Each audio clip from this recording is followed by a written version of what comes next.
দর্শক, এই মুহূর্তে ট্রাম্প দেখা করছেন নেতানিয়াহুর সঙ্গে। নেতানিয়াহু আমেরিকায় আছেন শুধুমাত্র ট্রাম্পের সঙ্গে দেখা করার জন্য। গত দুদিন ধরে আমি আপনাদের এই বিষয়ে আগেই জানিয়েছিলাম, আর এখন সেই সফরের আসল কারণ সামনে এসেছে। দেখুন, ইসরায়েল খুব বাজেভাবে ইরানের হাতে মার খেয়েছে। এর অনেক প্রমাণ এখন বিশ্বের সামনে চলে এসেছে। যারা এতদিন ইসরায়েলের পক্ষ নিয়েছিল, আজ তারাই অপমানিত অবস্থায় পড়েছে। এখন আসল খবর শুনুন, ঘটনাটা ঠিক কি। দর্শক, এই মুহূর্তে নেতানিয়াহুর সবচেয়ে বড় চিন্তা হচ্ছে ইরান। তিনি ট্রাম্পকে বোঝানোর চেষ্টা করছেন যে যদি ইরান আবার তার পারমাণবিক কর্মসূচি শুরু করে, যা তারা ইতিমধ্যেই শুরু করার পথে, মেরামতের কাজ চলছে, তাহলে ইসরায়েল যেন আবার আগের মতো আরও বড় ধরনের হামলা চালাতে পারে, যাতে পুরো ইরান পুরোপুরি ধ্বংস হয়ে যায়। এটাই এখন নেতানিয়াহু ট্রাম্পের সঙ্গে সলা পরামর্শ করছে। এই বিষয়ে ট্রাম্পকে রাজি করার চেষ্টা করছে। আমি আগেও বলেছি, এই যুদ্ধে সম্মানহানির শিকার হয়েছে আমেরিকা ও ইসরায়েল, আর প্রাণহানির শিকার হয়েছে ইরান। এখনও পর্যন্ত ইরানের 1060 জন মারা গেছেন। যারা হাসপাতালে গুরুতর অবস্থায় ভর্তি ছিলেন, তাদের মধ্যেও অনেকে মারা গেছেন। আর এর ফলে ইরানের মৃত্যুর সংখ্যা বেড়ে হয়েছে 1060। এটা এখন একেবারেই স্পষ্ট যে ইরান যা বলে তা করেও দেখায়। আর ইরানের হাতে কিছু না কিছু তো শক্তি আছে ভাই, যার জোরে তারা এত কঠোরভাবে নিজেদের অবস্থানে দাঁড়িয়ে আছে। এখন ইরান সব ধরনের ভুল ধারণা ভেঙে দিয়ে স্পষ্টভাবে জানিয়ে দিয়েছে, যদি আমেরিকা আর ইসরায়েলের সঙ্গে আমাদের যুদ্ধ হয় পরবর্তী আরেকটা, তাহলে আমাদের কাছে এত বেশি মিসাইল আছে যে সেই যুদ্ধ 2 বছর পর্যন্ত আমরা চালিয়ে নিয়ে যেতে পারবো। অন্যদিকে আমেরিকার ভিতরে এখন আবার ইরানের উপরে হামলা চালানোর পরিকল্পনা শুরু হয়ে গিয়েছে। আর এই পরিকল্পনা করছে আমেরিকা আর ইসরায়েল, মানে ট্রাম্প ও নেতানিয়াহু। এই পরিস্থিতিতে ইরানের এক কমান্ডার সোজাসুজি জানিয়ে দিয়েছেন, যদি আবার আমাদের উপরে হামলা হয়, তাহলে আইআরজিসি বা ইরানের বিপ্লবী গার্ড বাহিনী পুরোপুরি প্রস্তুত আছে আমেরিকা আর ইসরায়েলকে আগের চেয়েও জোরদার জবাব দেওয়ার জন্য। এদিকে ব্রিক্স সম্মেলনে ইরানকে পুরোপুরি সমর্থন দিয়েছে ব্রিক্স দেশগুলো। সম্মেলনের সময় রাশিয়ার পররাষ্ট্রমন্ত্রী স্পষ্টভাবে বলেছেন, আইএইএ মানে আন্তর্জাতিক পারমাণবিক সংস্থা যে রিপোর্ট ইরানের বিরুদ্ধে দিয়েছিল, মানে যে রিপোর্টের ভিত্তিতে এই যুদ্ধটা শুরু হয়েছিল, সেটা ছিল উস্কানিমূলক, যার ফলে পরিস্থিতি আরও খারাপ হয়েছে। ব্রিক্স স্পষ্টভাবে বলেছে, ইরান ও গাজায় ইসরায়েল যে হামলা চালাচ্ছে তা অবিলম্বে বন্ধ করা উচিত, কারণ এটা সম্পূর্ণভাবে অবৈধ। এদিকে ব্রিটেন একটি 100 পৃষ্ঠার সরকারি রিপোর্ট প্রকাশ করেছে।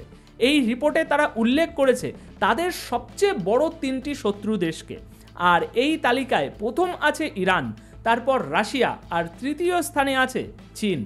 দর্শক, এটা শুনে আপনি যেন অবাক হবেন না যে ইরানের ভেতরেও অনেক সংখ্যক ইহুদি বসবাস করেন। এমনকি যিনি ইরানের ইহুদি সম্প্রদায়ের ধর্মীয় নেতা বা প্রতিনিধি, তিনি ইরানের পার্লামেন্টের সদস্য। দর্শক, এটাই হলো গণতন্ত্র। কারণ যে ইহুদিদের ইরান নিজের সবচেয়ে বড় শত্রু ভাবে, সেই ইহুদিদেরই যারা ইরানে বসবাস করেন, তাদের সঙ্গে ইরান খুব ভালো ব্যবহার করে এবং তাদের পার্লামেন্টেও জায়গা দিয়েছে। এখন ইরানে বসবাসরত ইহুদি নেতারা স্পষ্টভাবে বলছেন, ইরানকে নিয়ে গোটা বিশ্বে মিডিয়ার মাধ্যমে ভুল তথ্য ছড়ানো হচ্ছে। ইচ্ছে করে ইরানের ভাবমূর্তি নষ্ট করার চেষ্টা চলছে, কিন্তু বাস্তবতা হলো আমরা এখানে একদম নিরাপদে আছি। আর মধ্যপ্রাচ্যে ইসরায়েলের পর সবচেয়ে বেশি ইহুদি জনসংখ্যা যেখানে আছে, সেটা হলো ইরান।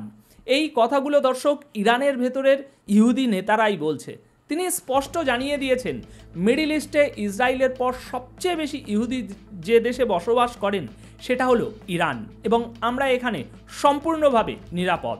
এদিকে ইরানের ভিতরে যারা ইমাম, মৌলানা বা জাকির আছেন, তারা মসজিদের মাইকে বা সভায় দাঁড়িয়ে স্পষ্ট ঘোষণা করছেন যে যদি কেউ ডোনাল্ড ট্রাম্পকে হত্যা করে বা তার কাটা মাথা নিয়ে আসে, তাকে 100 বিলিয়ন তুমান ইরানি মুদ্রা পুরস্কার দেওয়া হবে। দর্শক, এবার আরেকটা গুরুত্বপূর্ণ বিষয়, এখন গাজায় কি ভয়াবহ অবস্থা চলছে তা আপনি এই রিপোর্ট দেখলেই বুঝতে পারবেন। গাজার প্রায় 83% এলাকা ইসরায়েল কিল জোন হিসাবে ঘোষণা করেছে। আর এর মানে হলো এই যে গাজার প্রায় পুরো এলাকাকেই এখন এমন জায়গা হিসাবে চিহ্নিত করা হয়েছে যেখানে ভাই কেউ ঢুকলেই তাকে সরাসরি গুলি করে মেরে ফেলার প্রবণতা অনেক বেড়ে যাবে, মানে গুলি করে মেরে দেবে, কোনো খবর হবে না।